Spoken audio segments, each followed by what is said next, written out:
Hello everyone, I hope you're all having a fantastic day so far. Today, I'm going to be talking about how you can build your brand as a contractor. Now, it's a really big thing because obviously as a contractor, you are self-employed and you're doing services for an end client who's expecting you to deliver value. And so in order for you to exude value, part of that value is really perceived by your brand. Now, again, I'm not a personal brand specialist or any of that stuff there, but your brand says something about you. It's the way you communicate to people. And if you are developing a brand that not only delivers value, but is also authentic to self, then you have a winning formula. You know, people love and really are attracted by a magnetic, authentic individual. And so the first thing I want to say to you is that you need to get really real when it comes to understanding what your values are. So for me as a person, you know, integrity is key. Honesty is key. Making sure that I make decisions aligned to these different things. Trust is key. Making sure that I have people who are loyal is key. And a sense of professionalism, relatability, but fun is all part of my values. So this says something about how I really present my brand. So really important stuff. And so as you sort of like get into understanding what your values look like as an individual, and I'll get into the nitty gritty, so stay with me. Then you can start thinking about, okay, cool, this is how I make decisions when it comes to taking this contract or working with this type of person or acting this type of way. Obviously, nothing should ever be an act. You should be the person that you are. But again, in different environments, you have a persona, so to speak. Okay. So the way you speak, I was speaking to my friend the other day, and they said to me that the way I speak with a certain level of eloquence and etiquette is what drew me towards them anyway, because it made people feel like, or made them feel like, I knew what I was talking about. And I like to think I do know what I'm talking about, but I talk with a certain cadence, rhythm, sometimes a bit poetic at times, whatever it may be. There is a certain vibrato in terms of how I approach things, and me acknowledging that I can use that to my advantage when it comes to influence or delivering value or whatever it may be. So bear these things in mind. Understand self really well before you start thinking about all this other stuff. The next thing I want to talk about is having some sort of unique value proposition, so to speak. In other words, I've said this before in previous videos, what is your generalist sort of like role and what is your specialist sort of role? And so you have to have a clear idea and articulate exactly the type of experience you've had before. This needs to look at, again, competencies, so competencies that you've developed. This also needs to look at the experiences that you've actually had, having stories that you can tell to other people so you can show that relatability. Also showing certain qualifications that you have, okay? All of these three things create this unique value proposition, or your USP, your unique selling point, so to speak. Because if you start to stack this stuff, whether it is competencies or skills, should we say, and this experience, i.e. these stories, or it's the qualifications, okay, the things that allow you to understand things in a framework methodology sort of like view, then you have something that you can talk about and that allows you to stand out. And of course, your own personal story is always a thing to utilize as well, whether you're from an African background, an Asian background, an Oceanic background, an American background, a European background, whatever it may be. Maybe you are of a certain age or a certain demographic. Maybe you're a millennial, Gen Z, baby boomer, Gen X, or whatever it may be. It all forms part of your unique selling point or your unique value proposition. So think about all of this kind of stuff. I also want to talk about having an online presence. Whether you like it or not, an online presence is important to many industries, not all of course, but important to many industries. We have our physical world and we have our online world. It's just what we have, okay? And we carry different personas based on where we want to dance and play. And when it comes to your online world, you need to have something that really exudes, really highlights the values, the experience, the competencies, the qualifications that you have to people who are looking to maybe take you on as a potential consultant or contractor. And so maybe you have to have your own website. It's very important. There's a three-prong attack that I was taught probably almost 10 years ago now. Ensure that you have your website sort of like set up. So for me, it's michaeltabirade.com. Always feel free to check it out for the newsletter and articles. There's also your IP. So you want to make sure that you protect your IP going onto the intellectual property website. And you also want to set up some sort of limited company, especially if you're working outside of IR35, to again protect yourself. Now, some of you may not be limited, some of you may be sole traders, but whatever it may be, protect your name and use that on your website so that you have a clean picture and image. So again, okay, I'm not 100% sort of profesh here, but I'm looking smart, I'm looking good, and it needs to be a clean image behind a white wall. You can use things like remove background or Canva to remove some of this stuff if you've got a pro version, and then stick that on a white background and put that as your picture on your website as an example, whatever it may be. Maybe get someone professional to do it or get a template. I use WordPress.com to set up my website. I did everything myself. I've been using WordPress since 2011. My friend taught me back in the day. And so that's what I've been using. But you may use Wix or, I don't know, Figma or whatever it may be to set up the framework, whatever it may be. But set up a website. And it needs to have, it could just be one page. It could literally just be one page. It needs to have your header, okay, with your image and some sort of like call to action on what you do. The call to action may be book in a call, or it may be sign up to my newsletter, whatever it may be, get contact information. And then you want to have some bits about who you are. So a bit about your experience and what you've done and all that kind of stuff there. Maybe some associations to the contracting places that you've been part of. And then in addition to that, you want to highlight the key things that you offer when it comes to your contracting or consulting services. And once you've done that, again, you have a call to action near the bottom that really draws people to booking in a call with you or whatever it may be. You have to think about your audience. Is your audience hiring managers? Okay, so people who may want you within their organization as the end client. Is it agents, okay, who work for agencies? Is it within a freelancing space? So think about your audience. Of course, it can be general, but this is your professional CV. Of course, some people may say, well, I don't need to do all of that. I got LinkedIn. That's perfectly fine. I would say the same thing as well. So when it comes to your LinkedIn, you need to make sure that you set up a situation where, again, you have like your header clearly sort of like defined, and you also have your headline clearly defined. And so you get a lot of situations where people are saying stuff like, I help X, Y, and Z to do X, Y, and Z, or I empower individuals to, whatever it may be. And I'm trying to get my sort of like LinkedIn, up so you can sort of like see it for yourself. So let me see if I can do that as I'm doing this now. So hopefully you can see my screen. This is my LinkedIn page at the moment. And you can see I've got a really nice, clear sort of like header. Now, of course, I do contracting and coaching and training and all that kind of stuff there. So it's a bit more sort of leveraged or whatever it may be. But this gives you an idea of exactly how you'd set it up. So you can do this in Canva. You can go onto Canva and check out, again, LinkedIn templates, which you can set up yourself. I did this myself. Okay, I saw a few other people's stuff and then I thought, okay, I can do this myself. This image here, again, was, I think, something I got from a video. It was a screen grab, and then I put it behind a white background to cut myself out. Again, of course, for you as a contractor, it will be different and more niche, but because I'm doing the whole coaching thing and everything else, I've written this clear statement.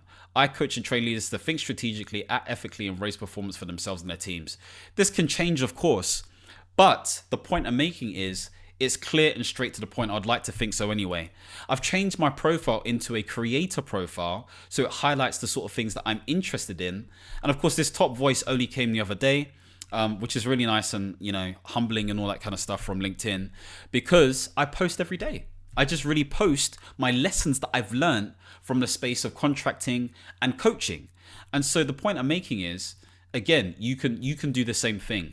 And of course, you can have your links here, which can draw people to your website or to different things that enable individuals to essentially book in your services or maybe inquire if you're the right person. And again, this is all the different stuff that, I offer, and all the different testimonials and recommendations as well. So bear all of this stuff in mind. When it comes to your LinkedIn, it is a fantastic place, an opportunity for you to, again, really sort of like boost your brand and get people understanding and knowing what you're about. Okay, so LinkedIn is a fantastic space for this stuff. So the next thing sort of like I want to talk about is how you show up as an individual. Okay, what do I mean by this? So when you are working within a certain space or place or whatever it may be, you want to be able to be presentable. You want to dress the part. You want to speak the part. You want to do all these different things. And so when it comes to your brand, you need to be able to, number one, be professional. And professionalism comes down to the art of preparation, okay? The art of preparation and the art of practice. If there are certain things that you don't understand or don't know, prepare in advance. You need to prepare in advance, because if you don't do this, you're going to come across as all over the place or not clean cut or whatever it may be. So these are things that are really important. The other P I want to highlight is presentation, okay? Presentation and the fact that how you look and how you speak is going to be crucial. So don't be bringing in sort of like colloquial terms and all this kind of stuff there. Okay, you may be able to do that. It depends on the audience, of course. Above everything, you need to be yourself, but speak with confidence, speak firmly, and don't be afraid to essentially say what is right in context to what needs to be done, okay? Because people will respect you for being integral. Now, of course, you don't want to create enemies or anything like that, but it's about being yourself in a way that creates the right level of relatability, trust, and all these different things there. Because if you think about relationship building, it is a combination between developing trust or vulnerability, being vulnerable, and developing a sense of rapport. That's how you get from transactional relationships to transformational ones. And this is why I talk about coaching in the whole contracting space and all that kind of stuff there. It's not just because, I just want to transition to the coaching space. It's because it's key and it's helped me as a contractor / consultant. It's helped me. So bear this stuff in mind. The other thing I want to highlight is that there needs to be consistency in your brand image, okay? So when it comes to your website, or when it comes to your LinkedIn, again, I'm not a brand specialist. So this is me just talking from my own personal experience.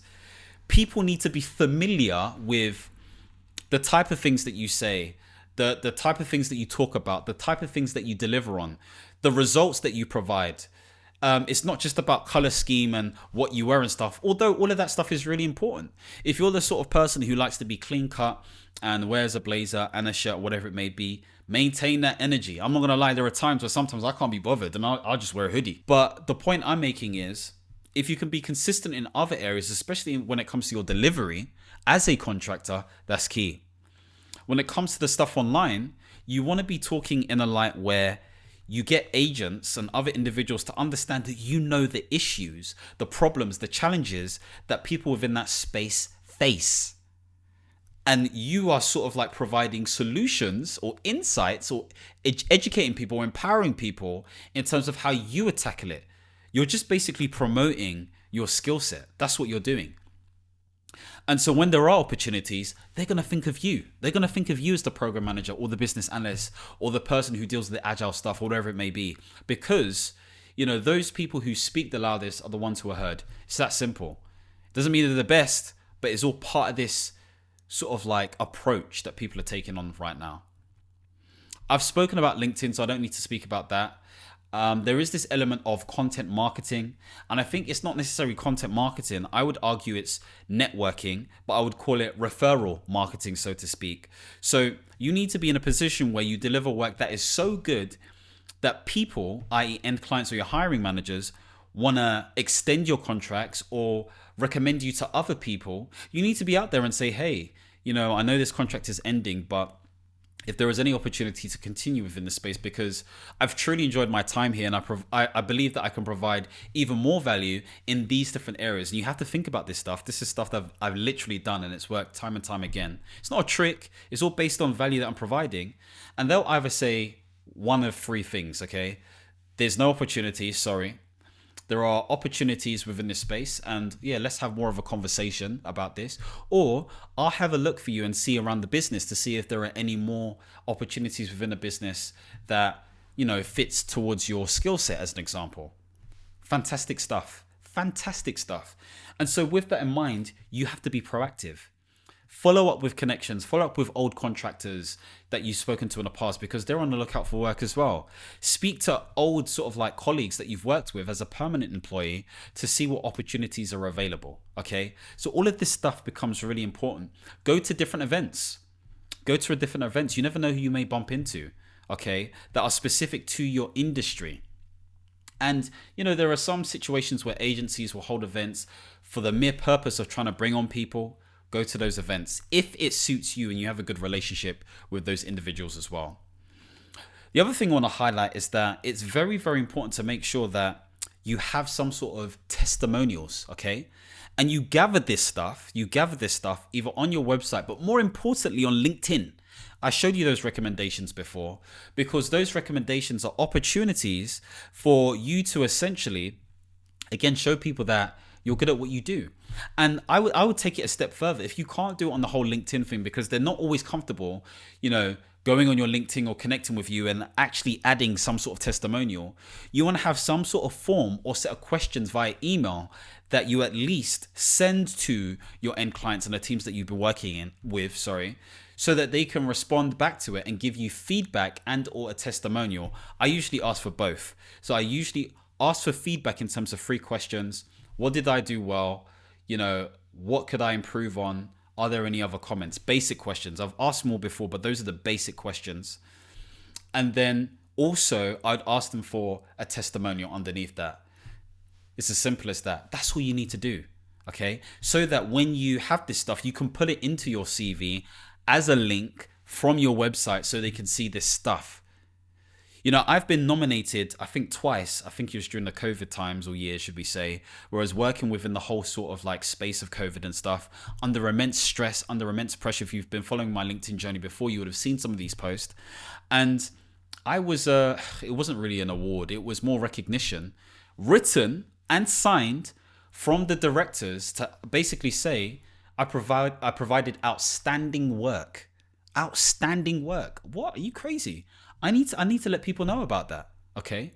So that goes as a link on my website and that goes in as part of my CV so people can see this stuff so they know, okay, yeah, this person's creme de la creme. This is part of his thing.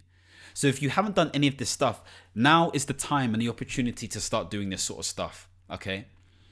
Now, of course, I can continue with so many different things when it comes to sort of like your approach, your communication style, all of that kind of stuff there. But it's really important to make sure that you act as a professional. And I don't need to go into any of that stuff. You can watch my previous videos for all of that kind of jazz there. What I will say is be clear about your specialism. Be clear about what it is that you do. And if you don't have a specialism, then your specialism needs to be that generalism, but that needs to be clear too. And that needs to be proved through your experience. You gain confidence and you minimize a sense of imposter syndrome or a skills gap based on experience, based on what you do. So find opportunities to do these things, whether you're in a permanent job right now or setting up as a contractor and or consultant. Find all of these things to do. So hopefully this has been helpful. Now, again, if you're looking to be more out there as a leader and or a consultant, and you're looking for someone to be your partner, to hold your hand and to help you make better decisions, be more strategic and basically raise performance, possibly for yourself and or your teams, then I may be the person that you need to partner with. If you're looking for one-to-one coaching, leadership coaching, or performance coaching, then again, we can have a conversation. You can book in a call. We can have that conversation and let's see how we can raise your game. And I could be the Arteta or Pep Guardiola for you and your endeavors. Anyway, if you want to see more videos centered around portfolio careers and life management, don't forget to subscribe and hit the notification bell. And as always, my friends, understand, reach, and expand. Peace.